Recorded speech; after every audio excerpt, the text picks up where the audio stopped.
Sobrang stress ang inabot ko na halos 3 araw kung walang tulog, walang kain. Pati sarili ko napabayaan ko na. Wala ring sustento kasi may halong masasakit na salita pag nagbibigay sila sa mga anak ko.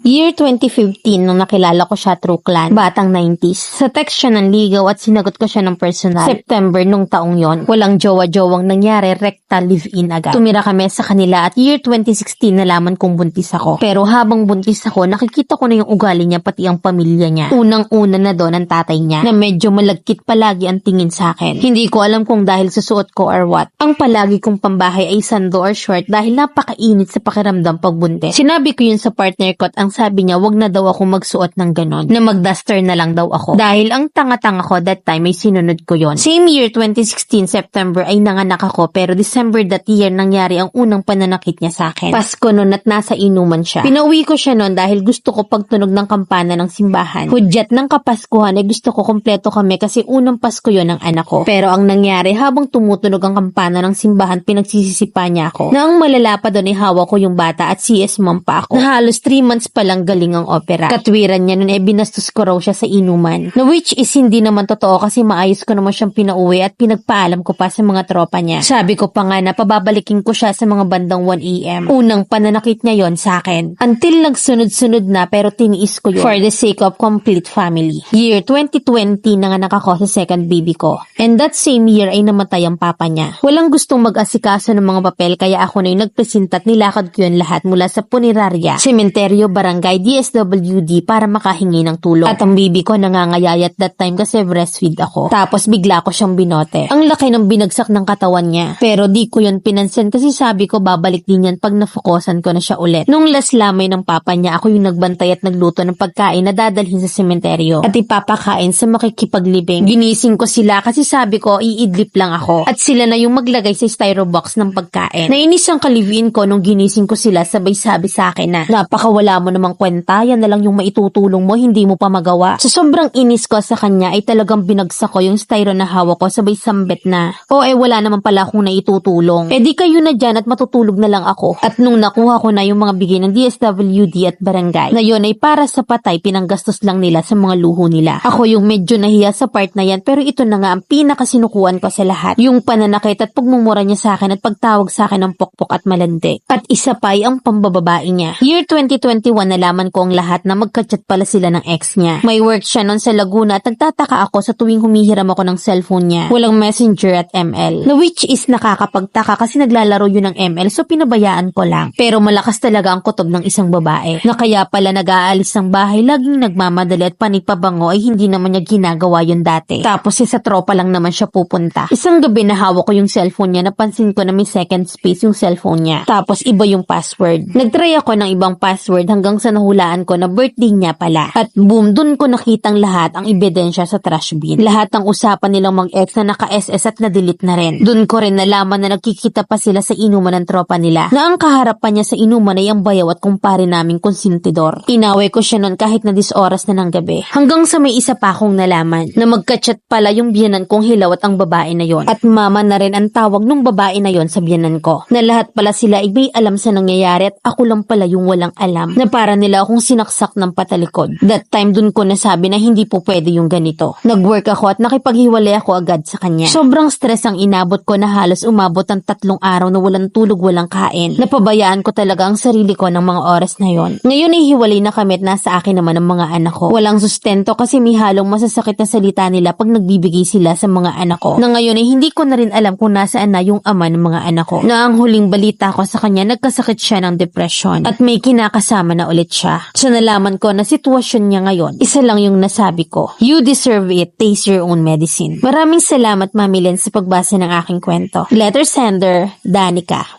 Unang lapat pa lang dapat hindi mo na sinundan. Nakadalawang anak ka pa bago ka natauhan. Tandaan nyo na kapag nalapatan na kayo, sunod-sunod na yan. Ang magagawa mo na lang ay umilag. Kung hindi pa mambababae, hindi ka matatauhan. Pinahanga mo ko na kahit 2 bubwit yung anak mo nakapagtrabaho ka. Naialis mo yung sarili mo sa dilubyong sitwasyon. Ang tindi ng biyanan mong babaeng mangunsinte sa pambababae. Tama yan na huwag ka nang humingi ng sustento. Wala siyang karapatan sa mga anak mo. Ibaon mo sa limot dahil hindi niya deserve magkaroon ng anak. anak. Saludo pa rin ako sa'yo, Mima, na kahit huli na bago ka natauhan. Tandaan nyo na kapag nalapatan ka na, unboxing na yan, kaya wag nyo nang padaluhan. Mga lalaking walang ang tawag sa mga lalaking nananakit ng babae. Na sana kapag ayaw nyo, ibalik nyo na lang sa magulang.